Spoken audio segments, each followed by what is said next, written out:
Bonjour chers élèves. Aujourd'hui, dans notre sous-domaine de la mathématique, nous allons parler des problèmes sur les équations d'Anki. Étant donné que dans notre nouveau système d'enseignement, nous marchons sur les situations.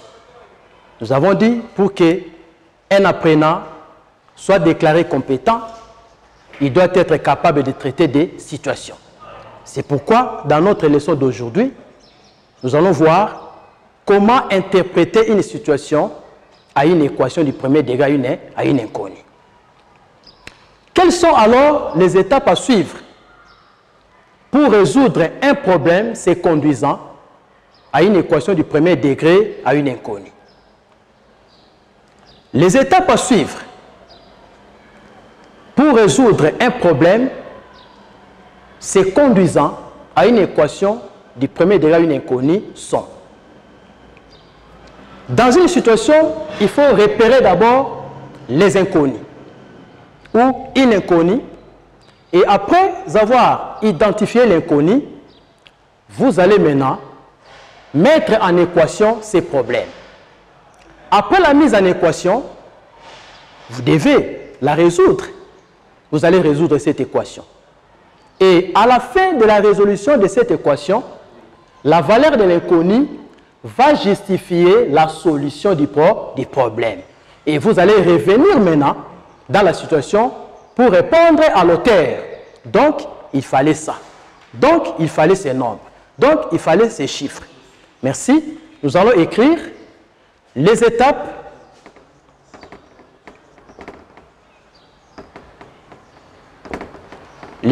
à suivre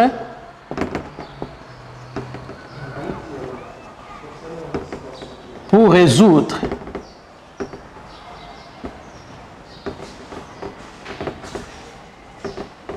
un problème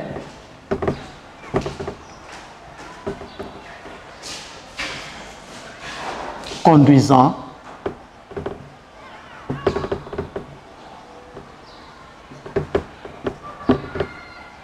à une équation. Vous comprenez, je vais abréger là-bas, une équation du premier degré à une inconnue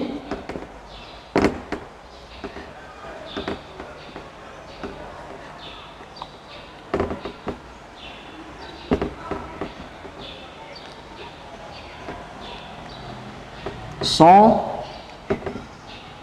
les suivantes. Première tirée, identifier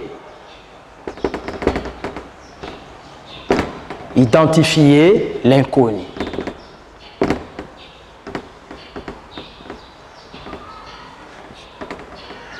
Deuxième tirée, mettre en équation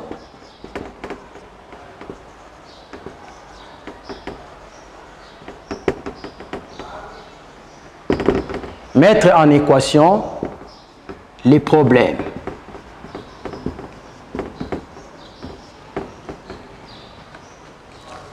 Troisième tirée, résoudre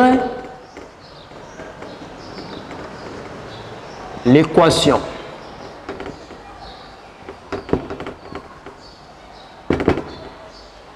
Et la dernière étape, c'est revenir ou encore retour à la solution du problème. À la solution du problème.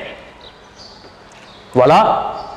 Kasongo, tu peux répéter les étapes à suivre pour résoudre un problème se conduisant à une équation du premier degré à une inconnue. Nous avons quoi? Identifier l'inconnu. Mettre en équation les problèmes. Résoudre l'équation et retour à la solution du problème. On prend un exemple.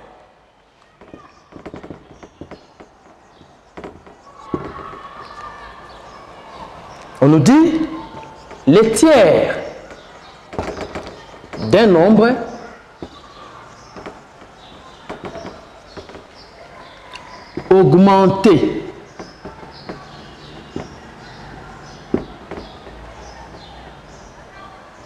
augmenter de 5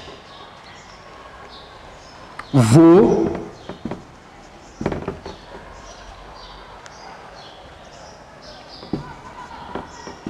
l'écart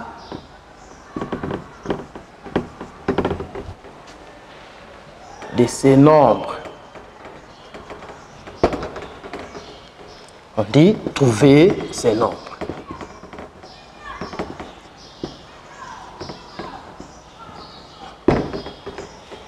Voilà. Dans cette situation,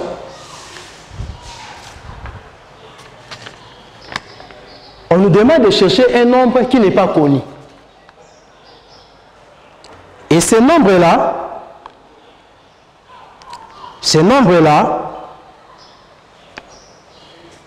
doit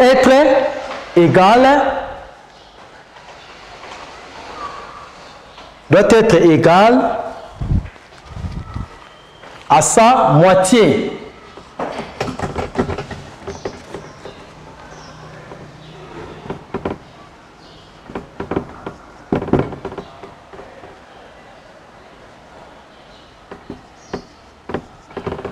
Ce nombre-là doit être égal à son moitié, mais le nombre n'est pas connu.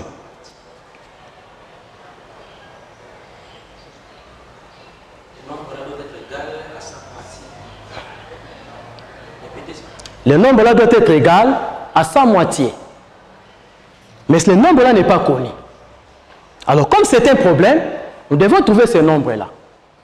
Alors, selon maintenant les étapes à suivre pour résoudre un problème, on doit d'abord identifier quoi l'inconnu. Nous avons dit l'inconnu peut être n'importe quelle lettre d'alphabet français que nous allons choisir. On peut choisir A, on peut choisir B, ainsi de suite.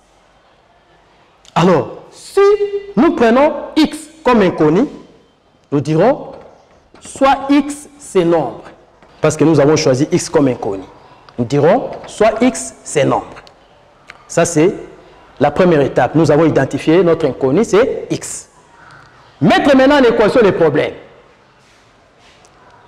En suivant la situation, on dit le tiers d'un nombre. Or, le nombre en question, c'est X, notre inconnu. Comme on a parlé du tiers de X, c'est-à-dire, nous allons écrire X sur 3. Augmenter de 5. Lorsqu'on parle de l'augmenter, ça signifie ajouter. Déjà, il y a l'opération d'addition. Nous allons utiliser le signe plus. Donc, plus 5 vaut. On fait allusion à quoi? À égal. Égal. La moitié de ces nombres. On parle de la moitié. Ça signifie que le nombre là sera divisé en combien? Sera divisé par combien? Par 2. Donc nous allons mettre X sur 2. Là maintenant nous avons une équation du premier degré à une inconnue dans qui? Comme ce sont des fractions, nous allons chercher le dénominateur commun. Dans la première partie, parce qu'une équation a des membres, dans le premier membre, le dénominateur ici c'est 3. Nous mettons 3. 3 divisé par 3 ici c'est 1. 1 fois x, x. Et là-bas il a un dénominateur sous-entendu qui est 1. 3 divisé par 1 ici 3 fois 5, 15. X plus 15. Égal. De l'autre côté nous gardons x sur 2. Ça devient maintenant ce que nous appelons la proportion. Nous ferons le produit des moyens et des extrêmes. Donc le 2 ici va multiplier le numérateur de la fraction qui est à gauche et le 3 ici va multiplier le numérateur de la fraction qui est à droite. Ça va nous donner 2 fois x, 2x. Et 2 fois 15 plus 30. Et de l'autre côté, nous aurons 3 fois x, 3x. Étant donné que les inconnus doivent être à gauche, donc 2x fera appel à 3x qui va passer à gauche et va changer de signe, il deviendra moins 3x. Et 30 passe à droite, 30 devient moins 30. Dx moins 3x, ça va nous donner moins x. Est égal à 30. Ici, le coefficient de x ici, c'est moins 1. Donc, comme nous aurons besoin de la valeur de x, nous aurons moins 30 sur moins 1. Donc, x sera égal à 30. Les 30 là représentent quoi? Les 30 représentent les nombres que nous sommes en train de chercher. L'inconnu. Alors, si nous voulons vérifier que les nombres que nous venons de trouver et la vraie valeur que nous sommes en train de chercher, nous allons remplacer ça dans notre équation. On a bien dit, quand on prend le tiers, on ajoute 5, ça va donner la moitié. C'est-à-dire, si je prends 30, je remplace ici, là où il y a x, j'aurai 30 divisé par 3, ça va me donner 10. Plus 5, ça va me donner 15. Là, nous sommes à gauche.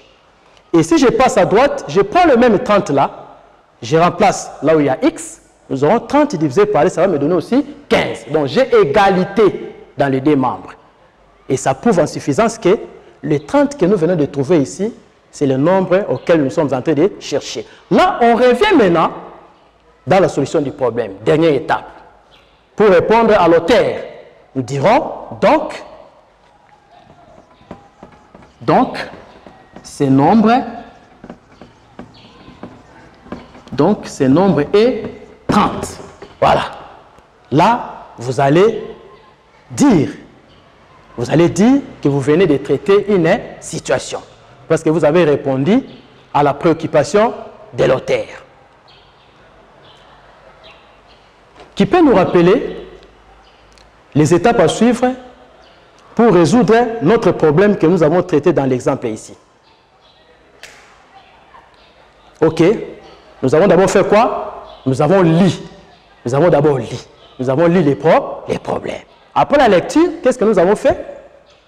Nous avons identifié l'inconnu. Quel a été l'inconnu dans notre problème? Notre inconnu, c'était quoi? C'était le nombre dont sa moitié ajouté à 5 est égal à son tiers, n'est-ce pas? Ok. Troisièmement, nous avons fait quoi? Nous avons mis en équation les problèmes.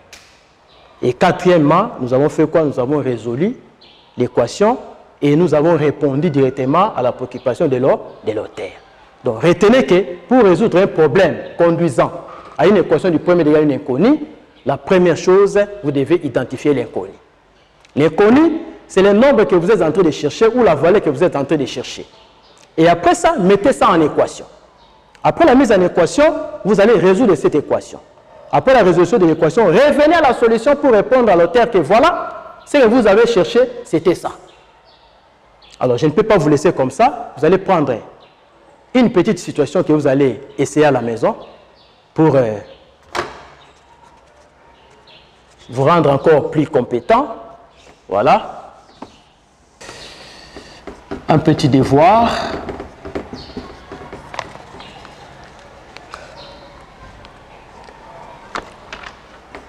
On dit le terrain de la famille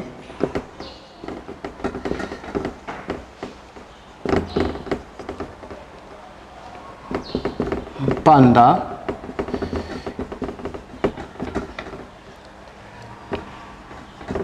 est rectangulaire.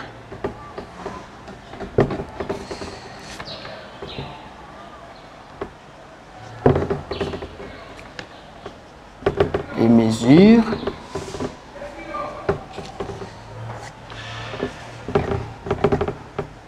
un 5 mètres de largeur.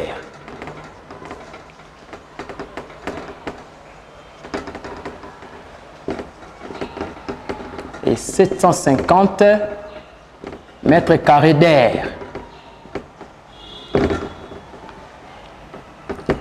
L'enseignant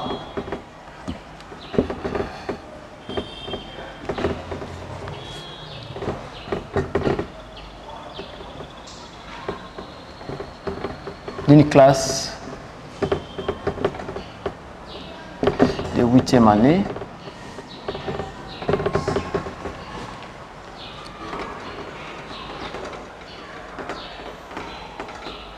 Demande à ses élèves de calculer la longueur